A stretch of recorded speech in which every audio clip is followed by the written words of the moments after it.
حضرت علی رضی اللہ تعالی عنہ گھر میں داخل ہوئے. صبح کا وقت ہے. حضرت علی رضی اللہ تعالی عنہ گھر میں داخل ہوتے ہیں. حضرت علی جب گھر میں داخل ہوتے ہیں تو عجیب و غریب حالت دیکھتے ہیں کہ فاطمہ رو رہی ہے. اب صبح کا وقت ہے, فاطمہ رو رہی, آنکھوں سے آنسو جاری ہے. اور حضرت علی دیکھتے ہیں کہ فاطمہ چکی پیسنے کے لیے تیار ہے اور قریب میں پانی گرم ہو رہا ہے اور قریب میں کپڑے رکھے ہیں جس کو دھونا ہے. اب حضرت علی حیران ہو جاتے ہیں کہ میں تو روزانہ صبح گھر میں آتا ہوں, لیکن کبھی میں نے یہ تو نہیں دیکھا کہ میری بیوی فاطمہ رو رہی ہو اور پانی گرم ہو رہا ہو, کہیں کپڑے دھلنے کی تیاری ہو رہی ہو, کہیں چکی پیسنے کی تیاری ہو رہی ہو. بس حضرت علی رضی اللہ تعالی عنہ گھبرا جاتے اور اپنی بیوی فاطمہ سے پوچھتے ہیں کہ آخر یہ کیا معاملہ, یہ صبح صبح فجر کے وقت کیا عالم ہے کہ تم رو رہی ہو اور یہ ساری چیزیں تیار ہو رہی تھی. روایت کے اندر ہے حضرت فاطمہ کوئی جواب نہیں دیتی. حضرت علی جیسے جیسے سوال کرتے فاطمہ کا رونا اور زیادہ ہو جاتا. حضرت علی بہت سوال کرتے اور فاطمہ دھاڑے مار کر روتی ہے. آخر میں حضرت علی کہتے ہیں کہ تجھے خدا کا واسطہ ہے, مجھے بتا دے تو کیوں رو رہی ہے, اور صبح میں یہ کیا حال ہے کہ پانی گرم ہوتا ہے, کہیں کپڑے دھلے جا رہے ہیں, کہیں کچھ تیاری ہو رہی, آخر کیا معاملہ ہے. بس حضرت فاطمہ رونے لگتی اور رو کر کہتی ہے کہ میں آپ سے کیا بتاؤں, رات کو میں نے خواب دیکھا. حضرت فاطمہ فرماتی ہے کہ رات کو میں نے خواب دیکھا, خواب میں نے میرے آقا سرکار دو عالم صلی اللہ علیہ وسلم کو دیکھا.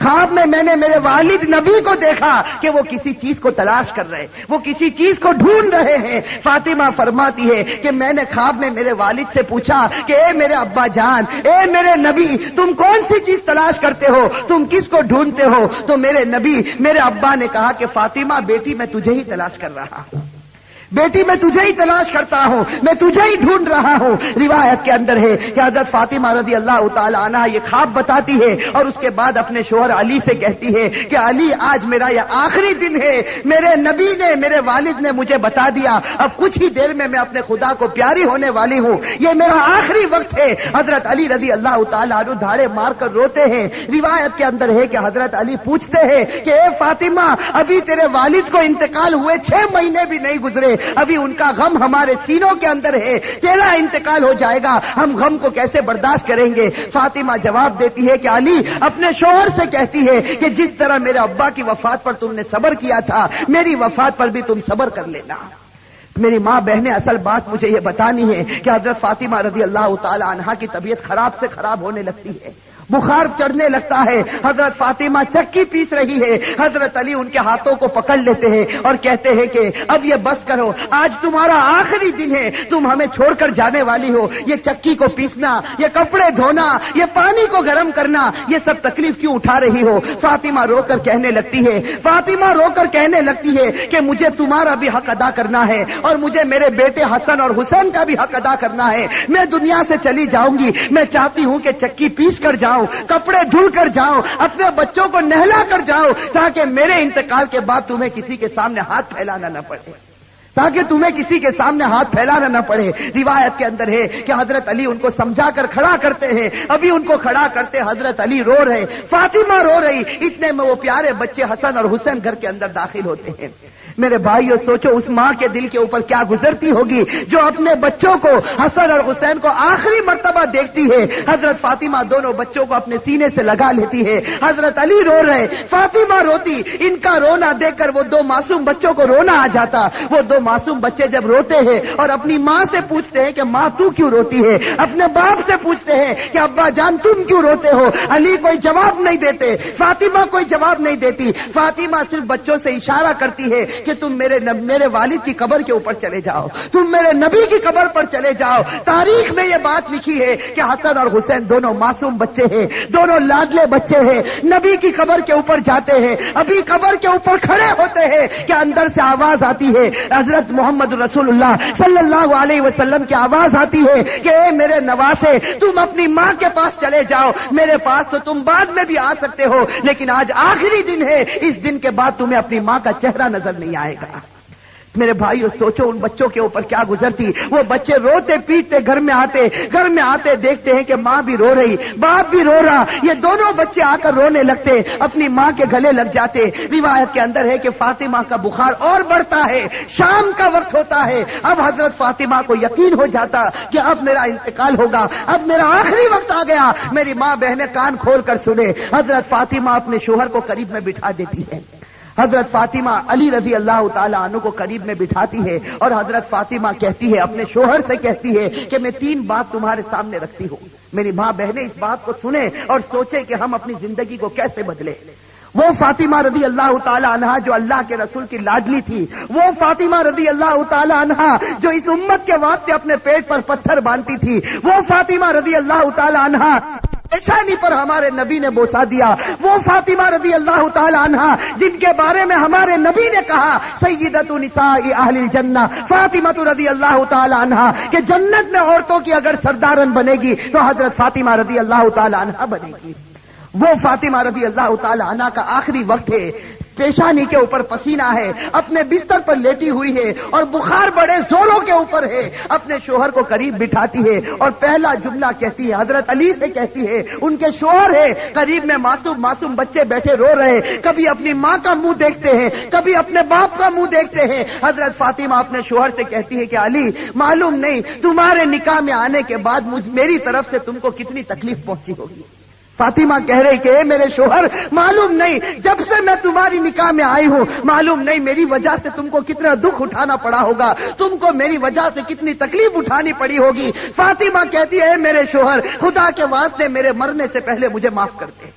اپنے شوہر سے کہتی ہے کہ میرے مرنے سے پہلے مجھے معاف کر دے تاکہ قیامت کے میدان میں مجھے میرے نبی کے سامنے ذلیل نہ ہونا پڑے, مجھے میرے والد کے سامنے رسوا نہ ہونا پڑے. اے میرے شوہر میں نے تیرے حق میں کوتاہی کی, میں نے تیرے حق میں غلطی کی, میری طرف سے تجھے دکھ پہنچا ہے, اے میرے شوہر مجھے معاف کر دے. روایت میں ہے کہ علی دھاڑے مار کر رونے لگتے, فاطمہ کے سر پر ہاتھ پھیرتے اور کہنے لگتے فاطمہ تو غم مت کر, آج فکر میں کرتا ہوں کہ تو نبی کی بیٹی تھی لیکن میں تیرا حق ادا نہ کر سکا, تو نبی کی بیٹی تھی میں تیرا حق ادا نہ کر سکا. اور اس کے بعد علی ایک لمبی سانس لے کر رو کر کہتے ہیں کہ فاطمہ مجھے معلوم ہے جب سے تو میرے گھر پر آئی ہے تجھے 2 وقت کی روٹی کبھی نصیب نہیں ہوئی ہے. میرے بھائیو روایت کے اندر ہے کہ فاطمہ رضی اللہ تعالی عنہا دھاڑے مار کر روتی ہے اور کہتی ہے, ایک دوسری بات کہتی ہے کہ میرے شوہر میرے انتقال کے بعد تمہیں جس عورت کے ساتھ نکاح کرنا ہو کر لینا. فاطمہ کہتی ہے میرے انتقال کے بعد جس عورت کے ساتھ نکاح کرنا ہو کر لینا. اس کے بعد اپنے پیارے بیٹے حسن اور حسین کی طرف کر کے کہتی ہے, اور حسین کی طرف اشارہ کر کہتی ہے کہ علی کے ساتھ نکاح کرنا ہو نکاح کرنا, لیکن ایک رات میرے ان بچوں کے پاس بھی گزارنا. یہ معصوم ہے, یہ اپنا اچھا اور برا نہیں سمجھتے, جب یہ بالغ ہو جائے تو ان کو خدا کے حوالے کر دینا. اور تیسری بات میری ماں بہنیں کان کھول کر سنیں, یہ ہمارے نبی کی بیٹی کی آخری وصیت, ہمارے نبی کی لاڈلی بیٹی کی آخری وصیت. حضرت فاطمہ رضی اللہ تعالی عنہا فرماتی ہے کہ اے میرے شوہر, حضرت علی سے کہتی ہے کہ میرے شوہر جب میرا انتقال ہو جائے تو کسی کو نہ بلانا, جب میرا انتقال ہو جائے, جب میری وفات ہو جائے کسی کو نہ بلانا. حضرت علی بڑے جوش میں آ جاتے اور کہتے ہیں کہ تو نبی کی بیٹی ہے اور تو کہتی کسی کو نہ بلانا, میں تو سارے مدینے والوں کو بلاؤں گا, میں انصار کو بلاؤں گا, میں مہاجرین کو بلاؤں گا, میں پورے مدینے کو تیرے جنازے میں جمع کر دوں گا. حضرت فاطمہ اشارے سے کہتی ہے کہ نہیں, میرے جنازے میں کسی کو نہ بلانا, میرے جنازے میں صرف تم ہوں گے اور میرے یہ 2 معصوم بیٹے ہوں گے, ان کے سوا میرے جنازے میں کوئی نہ آئے. حضرت علی پوچھتے آخر وجہ کیا ہے؟ حضرت فاطمہ رونے لگتی اور رو کر کہنے لگتی ہے کہ میرے والد نے مجھ سے کہا تھا کہ بیٹی پردے میں رہنا, میرے والد نے مجھ سے کہا تھا بیٹی پردے میں رہنا, میں نے میری والد کی بات کو پورا کر لیا. زندگی میں کسی مرد نے میرے بدن کو نہیں دیکھا, میں چاہتی ہوں کہ موت کے بعد بھی کوئی میرے بدن کو نہ دیکھے, میں چاہتی ہوں موت کے بعد بھی کوئی غیر آدمی میرے جسم کی طرف نگاہ نہ اٹھائے. میری ماں بہنیں آج اسی بات سے ہمیں شرم آتی ہے.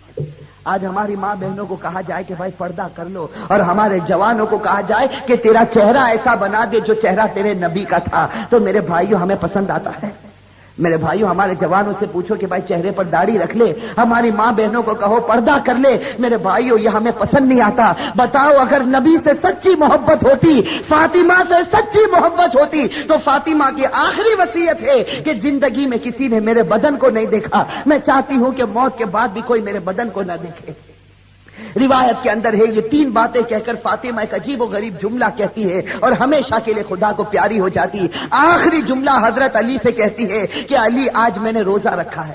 میرے بھائیو سنو، حضرت فاطمہ کہتی ہے کہ علی آج میں نے روزہ رکھا ہے، خواب میں میرے والد میرے نبی نے مجھ سے کہا تھا کہ سحری علی کے دسترخوان پر کرنا، افطار انشاءاللہ میرے دسترخوان پر ہوگا۔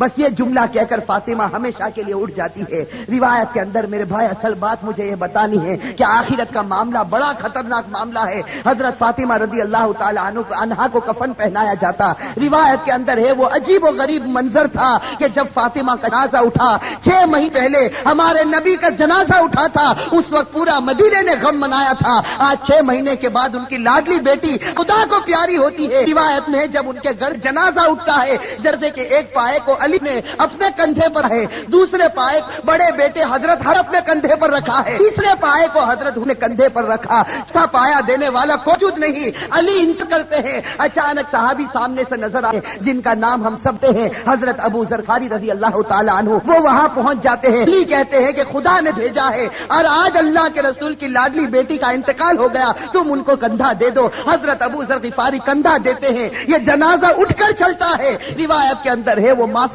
بچے رو رہے، وہ علی رو رہے، ابو ذر غفاری رو رہے۔ روایت کے اندر ہے کہ وہ قبر جہاں قبر کو کھودا گیا تھا، اب اس قبر کے اندر فاطمہ کو رکھنا ہے۔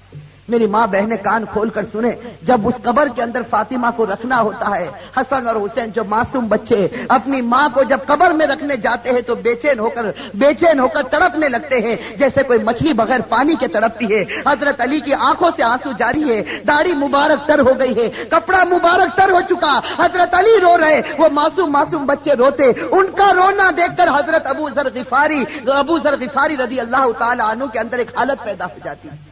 حضرت ابو ذر غفاری برداشت نہیں کر سکتے اس منظر کو۔ حضرت ابو ذر غفاری جب حضرت فاطمہ کے جنازے کو رکھنے جاتے ہیں تو قبر کے ساتھ میں بات کرنا شروع کرتے ہیں۔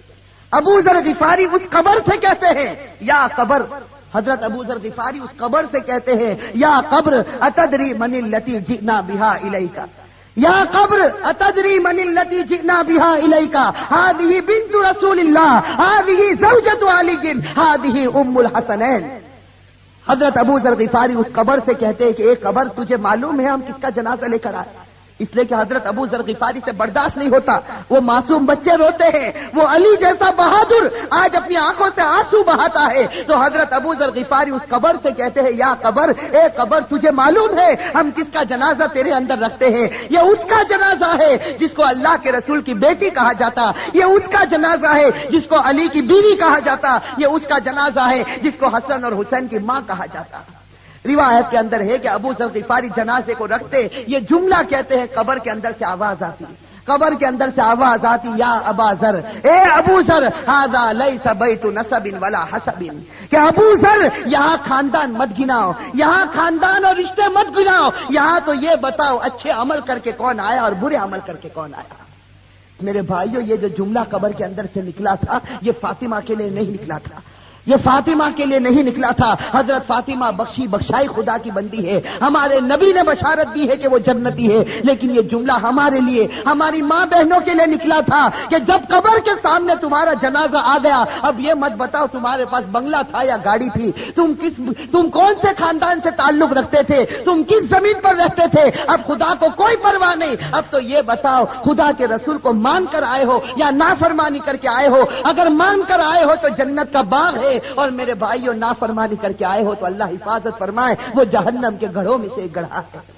میرے بھائیو اللہ ہم سب کی عذاب قبر سے اللہ ہم سب کی حفاظت فرمائے۔ میرے بھائیو آج سچی بات ہے، خاص کر کے میں اپنی ماں بہنوں سے کہتا، آج ہماری ماں بہنیں جب آپس میں جمع ہوتی ہے، دنیا کی باتیں ہوتی ہے، غیبت ہوتی ہے، چغلی ہوتی ہے، آپس کا حسد اور عداوت نکالی جاتی ہے، لیکن میرے بھائیو آج آخرت کے تذکرے ہم سے ختم ہو چکے ہیں، آج موت اور موت کے تذکرے ہم سے ختم ہو چکے۔ میں آپ سے پوچھتا ہوں کہ وہ حضرت عثمان غنی رضی اللہ تعالی عنہ جب غزوہ تبوک کا موقع ہوتا ہے، ہمارے نبی فرماتے ہیں کہ عثمان تم کتنا مال لا سکتے ہو؟ حضرت عثمان اتنا مال لاتے کہ ہمارے نبی کو کہنا پڑتا عثمان بس کرو، تم نے خدا کے راستے میں بہت قربانی دے دی۔ اور پھر ہمارے نبی کہتے ہیں کہ عثمان کو قریب بلاتے اور کہتے ہیں کہ عثمان آج تم نے اتنا مال دیا خدا کے راستے میں کہ خدا تم سے اتنا خوش ہو گیا کہ اگر اب تم سے کوئی گناہ ہوگا تو خدا تمہاری پکڑ نہیں کرے گا۔ میرے بھائیوں کیسا سرٹیفکیٹ حضرت عثمان غنی رضی اللہ تعالی عنہ کو ملتا ہے، خلیفۃ المسلمین جو بنے۔ حضرت عثمان غنی رضی اللہ تعالی عنہ کو اللہ کے رسول کی طرف سے سرٹیفکیٹ ملا، عثمان اگر تیرے سے کوئی گناہ ہو جائے گا خدا تیری پکڑ کرے گا، تو نے اسلام واسطے بڑی بڑی قربانیاں دی۔ لیکن میرے بھائیوں ذرا حضرت عثمان کی تاریخ کو اٹھا کر دیکھیں، یہی حضرت عثمان جب مسلمانوں کے خلیفہ بنتے ہیں، روایت کے اندر ہے حضرت سعید ابن عامر رضی اللہ تعالی عنہ فرماتے ہیں کہ رات کا وقت ہوتا ہے، یہ امیر المؤمنین عثمان غنی رضی اللہ تعالی عنہ قبرستان چلے جاتے ہیں، رات کا وقت ہے، سناٹا ہے، حضرت عثمان غنی رضی اللہ تعالی عنہ قبرستان چلے جاتے اور روایت میں ہے کہ قبر کے پاس جا کر اتنا روتے تھے قبرستان میں جا کر حتی تبل لحیتہ، یہاں تک کہ ان کی داڑھی مبارک تر ہو جاتی تھی۔ اور لوگ آ کر عثمان سے پوچھتے تھے تذکر الجنت والنار فلا تبکی وتبکی من ھذا، کہ عثمان تم جنت کا تذکرہ کرتے ہو، تم جہنم کا تذکرہ کرتے ہو، لیکن اتنا نہیں روتے، کیا بات ہے کہ تم قبرستان میں جاتے ہو تو اتنا روتے ہو؟ اس وقت عثمان غنی رو کر جواب دیتے تھے کہ میں میرے نبی کو یہ کہتے ہو سنا، ان القبر لمنزل من منازل الاخرہ فان نجا منه فما بعده اثر منه وان لم ينج منه فما بعده اشد منه۔ حضرت عثمان کہتے تھے کہ میں نے میرے نبی کو یہ کہتے ہوئے سنا ہے قبر آخرت کی منزلوں میں سب سے پہلی منزل ہے۔ میری ماں بہنیں، میرے بھائیوں، اس کو سوچو، قبر کی منزل آخرت کی منزلوں میں سب سے پہلی منزل ہے۔ عثمان غنی نے نبی کا فرمان سنا دیا، جو اس منزل میں کامیاب ہو گیا وہ سب منزلوں میں کامیاب ہو گیا، اور اللہ نہ کرے میرے بھائیوں، اللہ نہ کرے جو اس منزل میں پکڑا گیا وہ سب منزلوں میں پکڑاتا جائے گا۔ میرے بھائیو اللہ ہم سب کی حفاظت فرمائے۔ میرے بھائیو سوچو، ایک دن ہمیں بھی مرنا ہے، ہمیں خدا کے پاس جانا ہے۔ میں میرے جوانوں سے کہتا ہوں کہ ایک ارادہ کرو، دیکھو ایک پکا سچا ارادہ کرو کہ اللہ ہم سب کو گناہوں سے بچا دے۔